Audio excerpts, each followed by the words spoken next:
આજે રામનવમી નિમિત્તે વિશ્વ હિન્દુ પરિષદ અને બજરંગ દળ દ્વારા અમદાવાદ શહેરમાં રામનવમીની શોભાયાત્રાનું ભવ્ય આયોજન કરવામાં આવ્યું છે.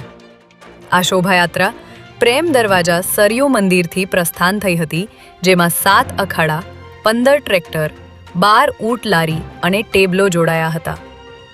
બજરંગ દળના રાષ્ટ્રીય સંયોજક શ્રી કિશનજી પ્રજાપત અને ક્ષેત્રીય મંત્રી શ્રી અશ્વિનના હસ્તે આ શોભાયાત્રાની શરૂઆત થઈ હતી.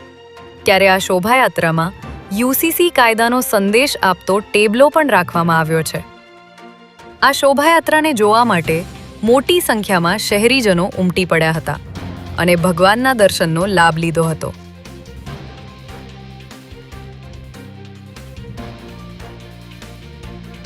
રાજ્યમાં સ્થાનિક સ્વરાજ્યની ચૂંટણીઓ નજીક આવતા ભાજપ સહિત તમામ રાજકીય પક્ષોએ તૈયારીઓ તેજ કરી દીધી છે.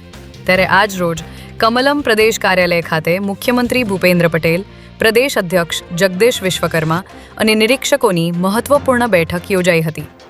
આ બેઠકમાં જિલ્લા અને શહેર સ્તરે ઉમેદવારોની પસંદગી પ્રક્રિયા માટે 4 નિરીક્ષકોની ટીમો રચવાનો નિર્ણય લેવામાં આવ્યો છે. આ પ્રક્રિયામાં મહાનગરપાલિકા, નગરપાલિકા તેમજ જિલ્લા અને તાલુકા પંચાયત માટે સંભવિત ઉમેદવારોના નામો અંગે સેન્સ પ્રક્રિયા હાથ ધરાશે અને વોર્ડ વાઇઝ પેનલ તૈયાર કરવામાં આવશે.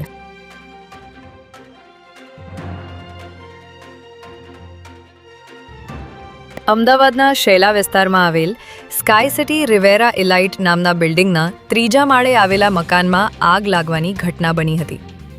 સી બ્લોકના 3જા માળે મકાનમાં લાગેલી આગ વધુ વિકરાળ બનીને 4થા માળ સુધી પહોંચી ગઈ હતી. ત્યારે ઘટનાની જાણ થતાં ફાયર બ્રિગેડની 12 જેટલી ગાડીઓ તાત્કાલિક ઘટના સ્થળ ઉપર રવાના કરવામાં આવી હતી. ભીષણ આગને પગલે 15 માળ સુધી આગનો ધુમાડો ફેલાયો હતો. ત્યારે ભારે જહેમત બાદ આગ પર કાબૂ મેળવવામાં આવ્યો હતો. આગ લાગતા જ બિલ્ડિંગમાંથી તમામ લોકોને સુરક્ષિત રીતે બહાર કાઢી લેવામાં આવ્યા હોવાથી કોઈ જાનહાનિ થઈ ન હતી.